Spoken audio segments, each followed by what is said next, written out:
ये कहानी राजस्थान के एक छोटे से गांव चंद्रावा की है, जो कि राजस्थान के सबसे खतरनाक और रहस्यमयी गांव कुलधरा के पास है। लो जी भाई साहब, लो आ गया हूँ थारा गांव चंद्रावा। अरे भाई साहब, मेरा गांव नहीं है, पढ़ाई के सिलसिले में आया हूँ। कुलधरा गांव पे एक कहानी लिखनी है, उसकी घटनाओं पर आधारित। तो सोचा अब आसपास के गांव वालों से बातचीत ठीक कर लूं, इसीलिए आया हूँ। हैं? पढ़ाई करन को भाई साहब? यूं कैसी जगह ढूंढी आपने? यहाँ का स्कूल भी बंद होने वाला है और आप यहाँ पढ़ोगे? क्यों भाई साहब, ऐसा क्या हो गया इस गांव में? अरे हुआ नहीं है भाई साहब, करा है। क्या करा है और किसने? अरे इस गांव के राक्षस ने, बसंत सिंह। ये कौन है और इसने क्या किया है? बहुत ही जल्द पता चल जाएगा आपको।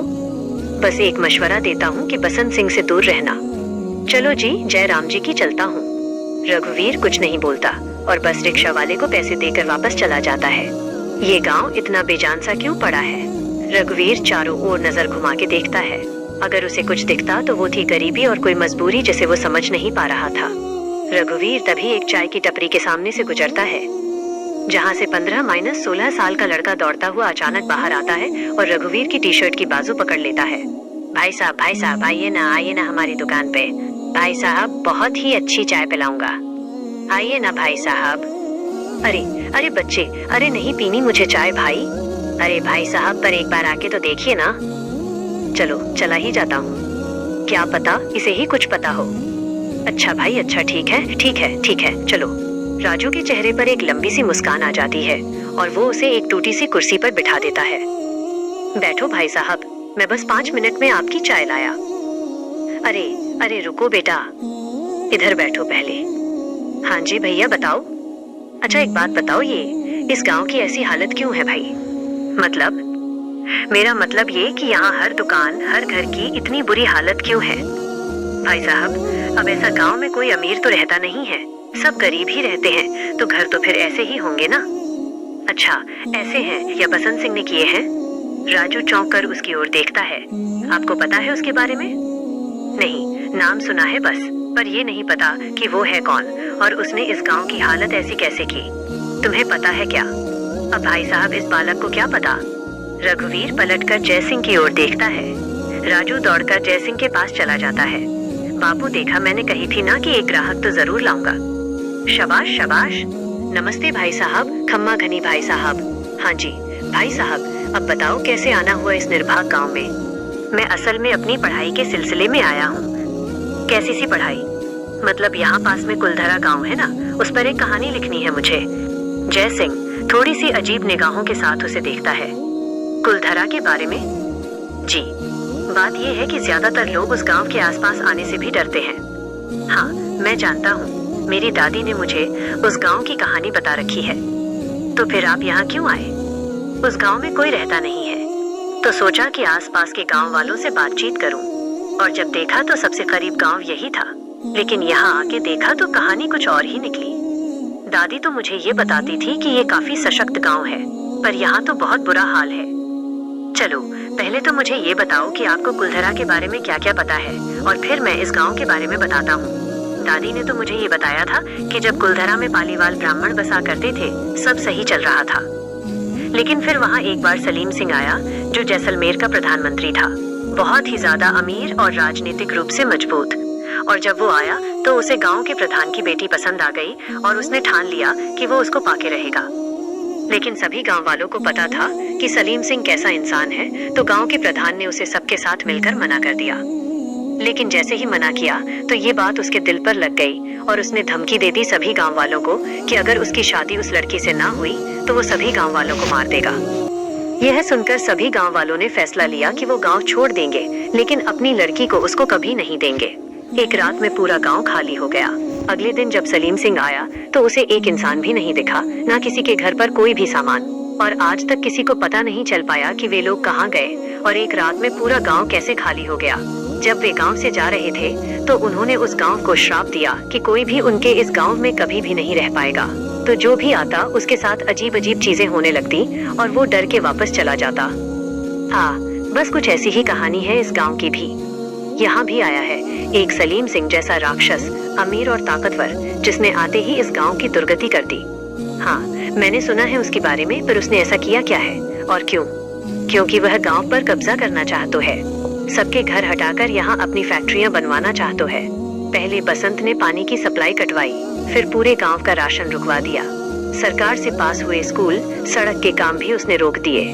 साफ कह देता है कि गांव खाली करो वरना हाल और बुरा होगा। अगर उसका कुछ न हुआ तो चंद्रावा का भी वही हाल होगा जो कुलधरा का हुआ। ये गांव भी खाली हो जाएगा किसी रईस की वजह से। या तो लोग चले जावेंगे, नहीं तो भूखे मर जावेंगे। तो उसे कोई रोकता क्यों नहीं है? कलयुग है बेटा यो। यहाँ असुर से बचाने वाला कोई देवता ना आने वाला। समझ गए हो? पर सभी गांव वाले अगर साथ आ जाए तो बिल्कुल रोक सकते हैं उसे। नहीं, नहीं हो सकता कुछ। सभी डरे हैं उससे। यहाँ कोई कुछ नहीं करेगा। बहुत ही ताकतवर इंसान है। हर नेता थानेदार उसकी जेब में है। कोई कुछ नहीं करता। पर कोई तो समाधान होगा ना। अरे बेटा, अगर होता तो बात यहाँ तक पहुँचती ही नहीं। तभी राजू बोल पड़ता है, पर बापू पत्थर है ना। जय सिंह एकदम से ही गुस्से में राजू पर चीख पड़ता है। कितनी बार बोला है कि बार बार उसकी बात मत किया कर है। जाके चाय बना। राजू डरकर सीधा चाय बनाने चला जाता है। अब क्या हुआ भाई साहब? कौन सा पत्थर? अरे छोड़ो ना भाई साहब, छोटू बालक है, कुछ भी बोलता रहता है। पर फिर भी किस पत्थर की बात हो रही है? अरे भाई साहब कुछ ना, बस गांव में फालतू की अफवाह बना रखी है कि कोई जादुई पत्थर है कुलधरा में जो इस गांव को बचा सकता है। ऐसा क्या है उस पत्थर में? पता नहीं, फालतू की बात है भाई साहब। असल में तो किसी को नहीं पता उस पत्थर के बारे में। सिर्फ एक ही इंसान को पता है। अरे फिर बोल पड़ा। अरे कोई नहीं भाई साहब, बोलने दो उसे भी। चंदताऊ है ना? कौन चंदर? इस गांव का सरपंच चंदर पालीवाल। पालीवाल यहाँ? अब आप मुझे उनका पता बता सकते हैं? जी पर थोड़ा ध्यान से ही रहना, सठिया हुआ है वो थोड़ा सा इसलिए। रघुवीर चंदर का पता ले सीधा उसके घर चला जाता है। रघुवीर बाहर खड़ा उसके घर का गेट खटखटाने लगता है। कौन? सरपंच जी, मैं रघुवीर हूँ। वो कुलधरा गांव के बारे में कुछ पता करने आया था। कुलधरा के जादुई पत्थर के बारे में। चंदर अचानक उसकी ओर पलट कर देखता है और गुस्से से कहता है, तुझे भी उस बसंत ने भेजा है ना? नहीं नहीं, मैं तो विद्यार्थी हूँ। चंदर एक डंडा उठाकर रघुवीर की तरफ भागने लगता है। अरे झूठ बोल रहा है। रघुवीर डरकर पीछे होने लगता है। अरे अरे सच में, मुझे तो एक चाय वाले के बेटे ने आपके बारे में बताया है कि आपको एक ऐसे जादुई पत्थर के बारे में पता है जो इस गांव को बचा सकता है। चंदर रुककर रघुवीर को गंभीरता से देखने लगता है। मर जाऊंगा पर कभी भी उस पत्थर के बारे में नहीं बताऊंगा। हाँ पर क्यों नहीं बता सकते? अरे नहीं बताना मन्ने, नहीं बताऊंगा।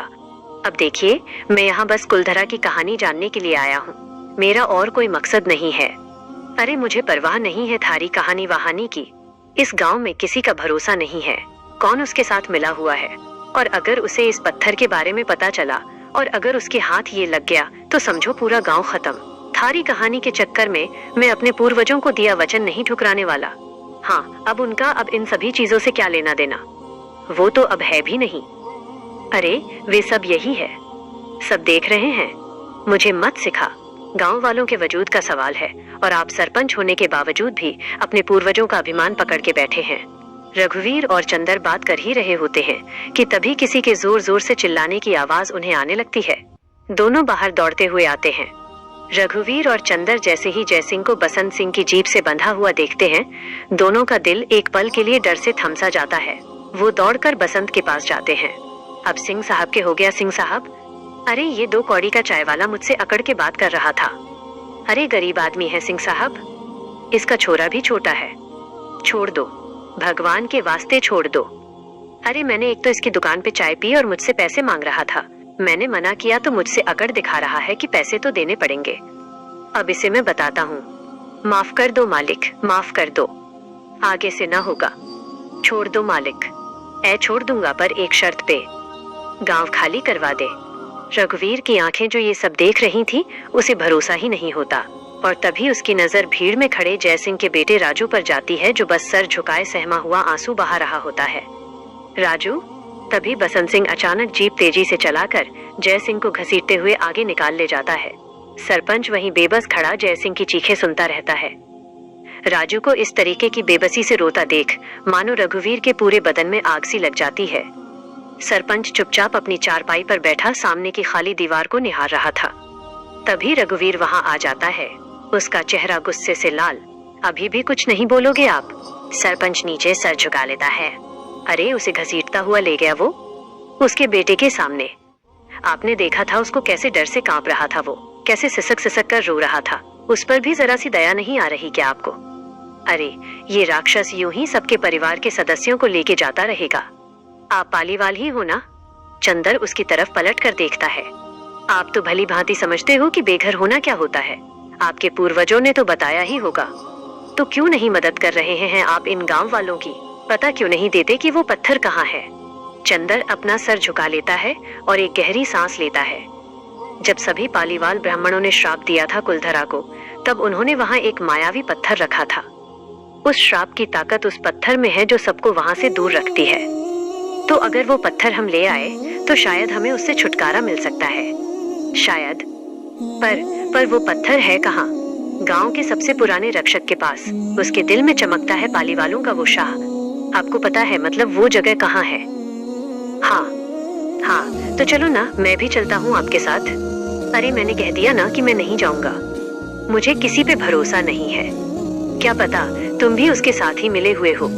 अरे मैं अभी अभी आया हूँ इस गांव में, मैं न किसी को जानता न किसी को पहचानता। मैं क्यों मिला हुआ हूँगा? अरे मैंने कह दिया ना, नहीं तो मतलब नहीं। ठीक है, मैं अकेला ही जाऊंगा फिर उसको ढूंढने, क्योंकि मेरी दादी ने मुझे सिखाया है कि ताकत भी तभी मिलती है जब इंसान हिम्मत करता है। तो बैठे रहो कायरों की तरह। और आपको क्या लग रहा है, ये करके गांव वालों को बचा लोगे? कभी भी नहीं। अरे आज नहीं तो कल वो बसंत सिंह सबके बच्चों को बाहर निकाल कर फेंकेगा इस गांव से, देखना। आप ही ने कहा था ना कि पूर्वज सब देखते हैं, तो जरा सोचो कि आपके पूर्वज जिन्होंने एक लड़की की इज्जत बचाने के लिए अपना गांव छोड़ दिया था, वो भी बिना कुछ सोचे, वो क्या सोच रहे होंगे आपके बारे में, जो पूरा गांव खतरे में होते हुए भी कुछ नहीं कर रहा है। एक काम करो, आप बैठे रहो यहीं पे, मैं अपने आप चला जाऊंगा। चंदर अपना सर झुकाए वहीं बैठा रहता है और रघुवीर वहां से सीधा कुलधरा के लिए निकल जाता है। रघुवीर जैसे कुलधरा पहुंचता है तो वहां का सन्नाटा कुछ देर के लिए उसके रोंगटे खड़े कर देता है। रेगिस्तान की कड़कड़ाती हवा टूटे हुए दरवाजों को ऐसे हिला रही थी जैसे कोई अदृश्य हाथों ने थपथपा रहा हो। सूनी गलियां, वीरान हवेलियां उसके दिल की धड़कने अब और बढ़ा रही थी। दादी सही कहती थी, इस जगह पे ऐसा लगता है जैसे ये जगह सच में जिंदा हो। तभी पीछे कहीं एक कंकर लुढ़क जाता है। वो झटके से मुड़ता है लेकिन कुछ नहीं दिखता। उसकी पकड़ उसकी टॉर्च पर और मजबूत हो जाती है और वो धीरे धीरे आगे बढ़ने लगता है। टूटी फूटी हवेलियों के बीच से गुजरते हुए उसे लग रहा था मानो दीवारें उसे घूर रही हों। रघुवीर को अचानक किसी पुराने से घर से धीमी सी आवाज सुनाई देती है। वो टॉर्च उठाकर अंदर बढ़ता है।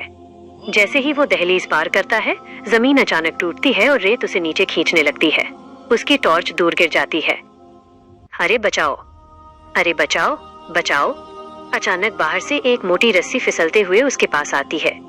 रघुवीर आंख उठाकर देखता है और उसे दिखता है कि उसके सामने चंदर खड़ा है। अरे तुम ज्यादा मत हिलो, वरना और नीचे जाते जाओगे, बता रहा हूँ। चंदर अपनी पूरी ताकत से रस्सी खींचता है और आखिरकार रघुवीर को बाहर निकाल लेता है।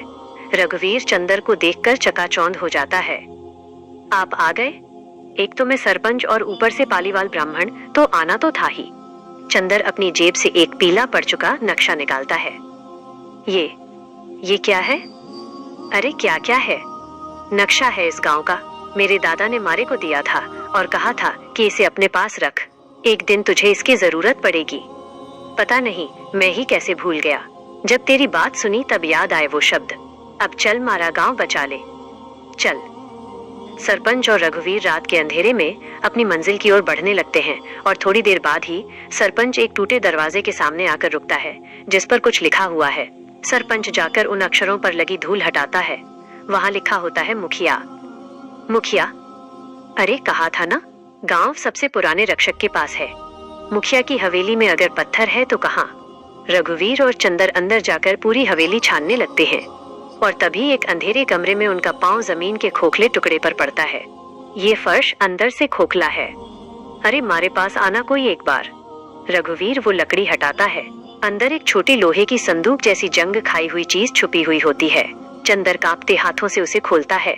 अंदर कोई पत्थर नहीं बल्कि एक पुराना पत्र कपड़े में लिपटा हुआ है। चंदर उसे खोलकर पढ़ने लगता है। मैं हुक्मी राम पालीवाल, इस गांव का मुखिया। जो भी इसे पढ़ रहा है मतलब वो पत्थर के लिए आया है। हाँ, वो पत्थर हमारे पास है, मेरी आत्मा से बंधा है। गांव को बचाने के लिए मैं इसे लेकर स्वयं को जिंदा दफना रहा हूँ मारे घर के पीछे, ताकि कोई इसे पा न सके। याद रहे, केवल एक पालीवाल ही उस पत्थर को छू सकता है और कोई भी उस पर हाथ रखेगा तो उसकी आत्मा जीवन भर श्रापित रहेगी। हुक्मी राम पालीवाल।